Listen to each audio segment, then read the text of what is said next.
This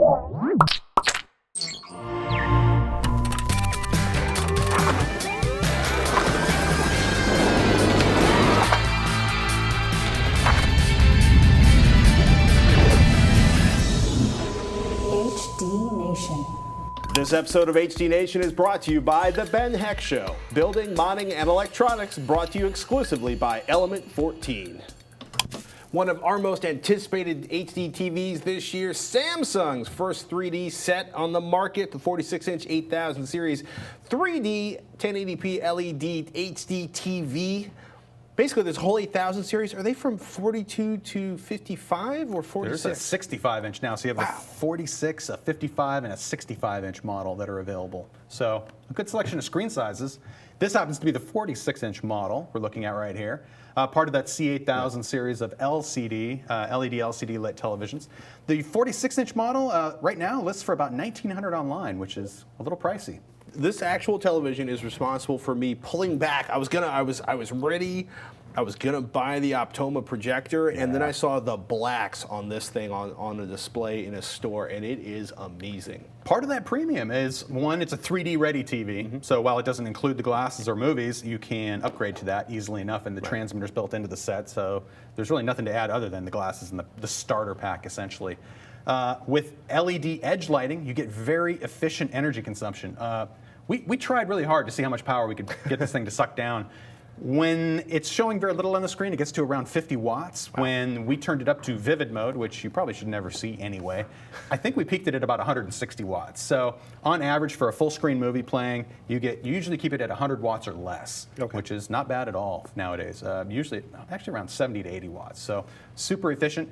Some of the features built into the set, actually, I'm going to hit the button. I got to say, nice brushed metal remote to go with the brushed metal bezel on this TV, and a chrome-plated base stand that, take it or leave it, you may or may not. You may not care for that. I think it's pretty stylish, but it's definitely not for everybody. Let me just pop this up and hit the content button, and it brings up a nice 3D menu on the set. And I'll just scroll around 3D, to that. like I need the glasses 3D or 3D? No, I mean just like it'll actually do a little whirl here, and it includes, well, 3D settings, of course. All share, which would be your DLNA style streaming to the TV. We've talked about that a little bit.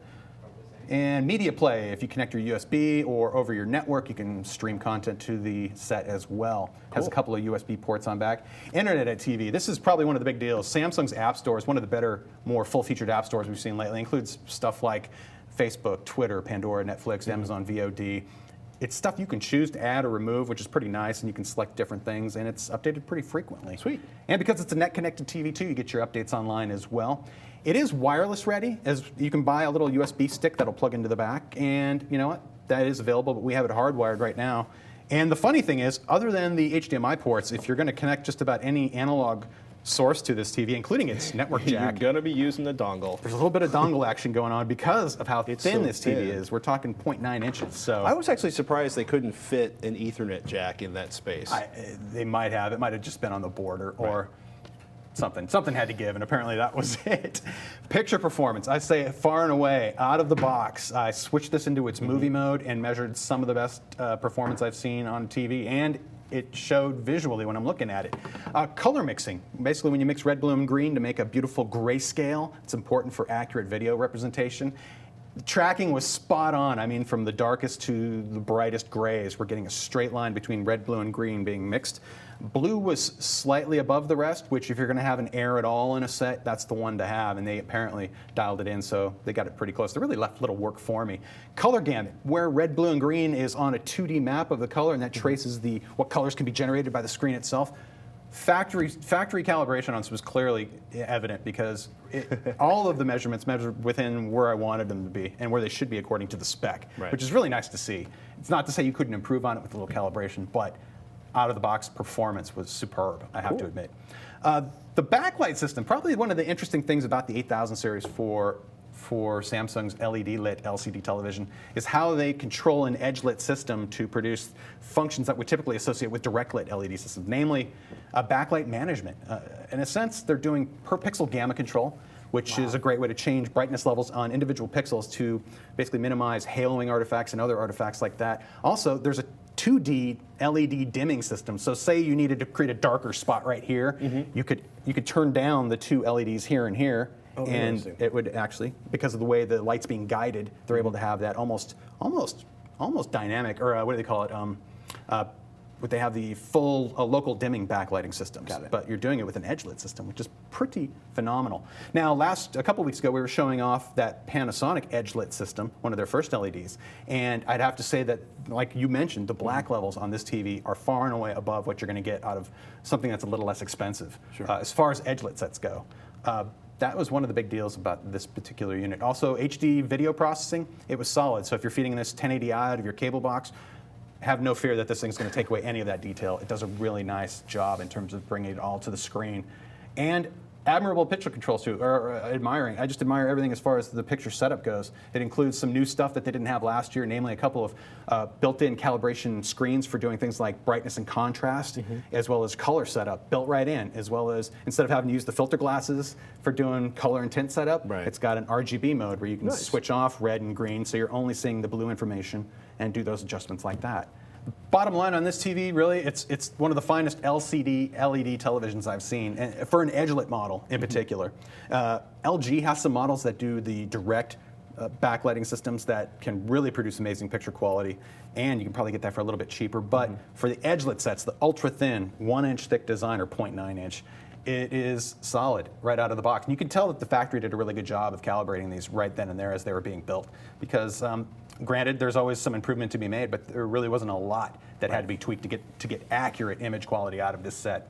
That's a good thing. Always, and I appreciate it. And I don't mind the dongles, especially when you're getting TVs this thin. There's a lot of these ports you probably wouldn't use anyway, so it's not like you've got a Christmas tree coming out of the back of it. Well, you might not. And I even like the remote. I gotta say, overall, and it's 3D. Remotes. And it's 3D. I like a good universal remote. And the color looks good. This is styling, I do admit. So. He likes it, people. Is DLP dead? That's what Rich wants to know. He wrote in, I'm looking at getting a new HDTV. Are DLP sets worth a look along with everything else? I'm not space constrained, and I don't really care how thick the set is. There isn't much out there in the form of good reviews, and I was a little curious as you get a lot of screen for the dollar. Rich in Nashua, New Hampshire. There's one company left that's selling DLPs. That's true. DLP, or as Texas Instrument, this is their technology. We should say rear DLP projection televisions. True. The big box, football at your Uncle Jimmy's house in 1989. Pretty much every big screen going back a few years, if you think about 5 years or beyond, or further back, they were all rear projection-based TVs. Now, DLP, or Texas Instruments' name for its digital light processing semiconductor technology, its death has been greatly exaggerated. These DLP chips feature a surface that's made up of many, many, many tiny little mirrors that can be individually tilted either toward the screen or away from the screen to reflect the light. Essentially, you're reflecting the light toward the screen or away from the screen on usually a per pixel basis, although for the rear projection TVs, they tend to drive actually 2 pixels with one mirror because it moves so quickly, or they can move that technology so fast. And you mentioned Mitsubishi. They are still the only manufacturer of DLP-based rear projection televisions, and Rich is correct in that these sets are an excellent value, and they are quite energy efficient for the given screen size. There are a few downsides to rear projection technology. Number one, cabinet depth. You're talking the box itself is going to be probably around 13 to 15 inches deep, although most base stands on TVs are about that deep anyway. Picture contrast with rear projection televisions is relatively weak, especially with the lamp-based displays. The LED illuminated rear projection TVs, if they're still doing those, I don't even know if Mitsubishi offers one. Mitsubishi does offer a laser-based television, though, that would basically offer similar performance. What I'm trying to say is that the black on a rear projection TV is not nearly as dark as the latest flat panels The black is gray. It is. It can be pretty bright if you measure it. And uniformity. People don't really think about this, but if you put up a white screen on a rear projection TV, you're going to be looking at basically a hot spot in the middle, and the corners can be up to 1/3 as much light, which that's just, you can't really compensate for that. So that's something you're not so bad for football games where it's a brightly lit frame across from edge to edge. Not so good if you're looking at a dark scene in a movie where all of a sudden, why is the center so much brighter than the corners? And then there's the best seat in the house on a rear projection TV is sitting directly in front of the TV dead center. That's it, exactly. Viewing angle issues. It's actually very similar to the old LCDs in the sense that if you go off axis a little bit, you start losing picture performance in a big way, and that front and center is always going to be the best spot. However, this all pales in comparison to my biggest pet peeve with all rear projection TVs, and that is uncontrollable overscan. Essentially, that picture is being shot off the edges by about 5% or more. And that is simply to hide artifacts, maybe a curved edge to the picture or just some futs you don't want to see. There's really no way to correct that, and you are simply you're creating a softer picture by doing that. There's really no way to come back from that. So if you're a video nut like me, it's not the TV for you. However, if you don't mind a little overscan, you just want that big screen picture, they are terrific values. I cannot deny. Now we have a question from Batsarai, who had a bone to pick with us about surround sound formats. Batsarai writes, to be quite honest with you, I can truly hear the difference between DTS Core and Dolby Digital AC3. DTS is a lot better. It sounds more lifelike. To hear the difference, a good test is the Alien vs. Predator 2006 DVD or Blu-ray, which contains an AC3 and a DTS soundtrack. Play the movie with the AC3 track on and then switch to DTS as the movie is playing. You'll experience this kick of realism. Yes. Please try it out, guys. I've been using my Samsung HT X30 home theater in a box kit. Signed, Batsarai. Well, I've heard good things about the sound design on that particular Blu-ray, the Predators versus Aliens, but I'm not sure it's really a fair comparison. Aliens vs. Predator, like you mentioned, they have a lossless DTS HDMA high-definition audio track and the stock Dolby AC3 track, at least in French and Spanish. Dolby 5.1, Dolby AC3 is compressed, just like regular DTS is, and a lot of that lifelike realism may be lost in the compression. Personally, I think a more fair comparison would be the same soundtrack in DTS HD and Dolby True HD, which is also lossless. I'm pretty sure Close Encounters of the Third Kind Blu-ray has both DTS and Dolby, but they're both the compressed versions. I don't know of a single disc that has both the DTS HD and Dolby True HD. All of that said, I want to point out that our man in the control room, Roger Chang, he believes that some people find the DTS mixes to be more forward or more realistic because of the way they're mixed down. There do seem to be some differences in the way DTS or Dolby presents the information, but fundamentally it's the same thing. And I don't know. It's impossible. The problem is it's almost impossible to find a Blu-ray that has both DTS HD and the Dolby lossless compression, which means you can't really have a true A/B test, and so much of a surround soundtrack has to do with what the sound editors design into it. You know what I mean? I'd be curious to try out the lossless formats being downsampled to a format, basically DTS or Core or Dolby, in a sense, for regular hardware. So you take those lossless formats, you strip them down so that they are compatible with older gear, and then compare those to see. But I will say I do hear a difference. I'm not sure if I've ever decided one's better than the other. I'm happy whenever there is a 5.1 soundtrack, especially with gaming. I just playing Gran Turismo 5 right now. I think it has a DTS HD soundtrack. That's why you haven't been answering your phone. I am. That game is horrible. Horrible. Don't play it. No, it's awesome. Hey, now it's time for the new Blu-ray releases for the week of December 21st, 2010. First up, Easy A, starring Emma Stone from Zombieland and Superbad. This film tells the story of a high school teen who agrees to pretend to sleep with guys to boost both their reputations. While it might sound like a cliche teen sex comedy, this film actually made it into our producer Roger's top 5 of 2010 list. He says it's smart and insightful, deals with teen sex in a mature way, and is pretty much the anti-American Pie. Emma Stone was even nominated for a Golden Globe for Best Actress in this film, plus it's full of John Hughes references, so it's definitely worth a look.